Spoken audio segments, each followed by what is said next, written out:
రోజు రోజుకు ప్రభుత్వ అధికారులకు ఆశ ఎట్లా అయిపోయిందంటే వయమ్మో ఇంకొకడన్నా ఇల్లు కడితే చాలు పర్మిషన్ లేకుండా ఇంకొక 4 ఫ్లోర్లు వేస్తే నా జేబుకి ఇంకొక 1,00,000 వస్తాయని చెప్పేసి ఆశ అయితే మస్తుగా లేస్తుంది. ఏదే సీనన్న మళ్ళేందో ముచ్చట పట్టుకొచ్చినావంటే మరి వచ్చిన టీపీఓ అంటే మీ అందరికి ఎరకనే టౌన్ ప్లానింగ్ అధికారి, కానీ వీళ్ళకు టీపీఓ బదులు టీసీఓ అని పెడితే అయితే మస్తుగా ఉంటుంది. ఎందుకో తెలుసా? టౌన్ ప్లానింగ్ అధికారి చేసే పనుల కంటే టీసీఓ టౌన్లో కలెక్షన్ ఆఫీసర్, టౌన్ మొత్తం కలెక్షన్ ఆఫీసర్ ఇప్పటిసంది గిదే పేర్లు పెట్టాలి. ఇక ముచ్చట ఏంటంటే రంగారెడ్డి జిల్లా ఆదిబట్ల మున్సిపాలిటీలో ఇవాళ టౌన్ ప్లానింగ్ అధికారి మరి ఏసీపీ అధికారులకు దొరికిండిలా. మరి ఎట్లా అంటావా?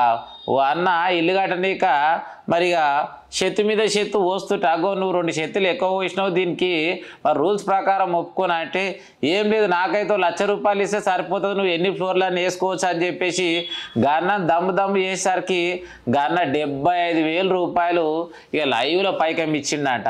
ఇక పైకాన్ని తీసుకొని మరి ఇక నింబలంగా ఎంబడే ఇంటికి పోతాడు. మరి ఇక ఆఫీసులనే పెట్టుకొని కూర్చున్నట్టుండు.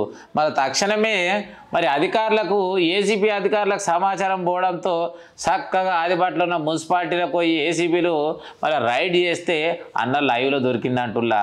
కుషిని సిగ్గిసేరం తప్పిన వాళ్ళు మరి మీకు ప్రభుత్వం నుంచి జీతాలు వస్తున్నాక కూడా ఇట్లా ప్రజల సొమ్ము మీద ఎందుకు ఆశపడుతురో అర్థం కాని పరిస్థితి.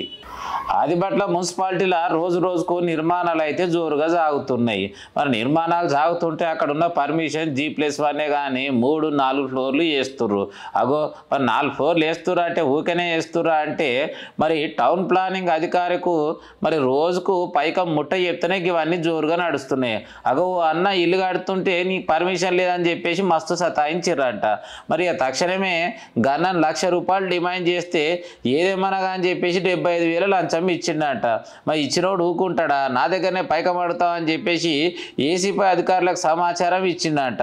మరి అధికారులు వచ్చి మొత్తం లెంకులాడంగా అన్న దగ్గర ₹75,000 స్పాట్లో దొరికినాయట. ఏదేమన్నా కానీ గిసోటి లత్కోర్ పని చేయడానికి మీకు ఎట్లొస్తుందిరా వారి రైట్ ముచ్చటైతే చూసిరు కదా. మరి జరిగిన అన్యాయాలు ఎక్కడ ఏం జరిగినా కూడా కుల్లం చూపించే ప్రయత్నమే చేస్తాడు మీ గొంగడి సీనన్న. మరి ఛానల్ సబ్స్క్రైబ్ చేసుకున్న వాళ్ళు అయితే తప్పకుండా సబ్స్క్రైబ్ చేసుకోరి. డిఎస్కే న్యూస్ ఉన్నది ఉన్నట్టు చెప్తాం, మీ వెంబడే ఉంటాం.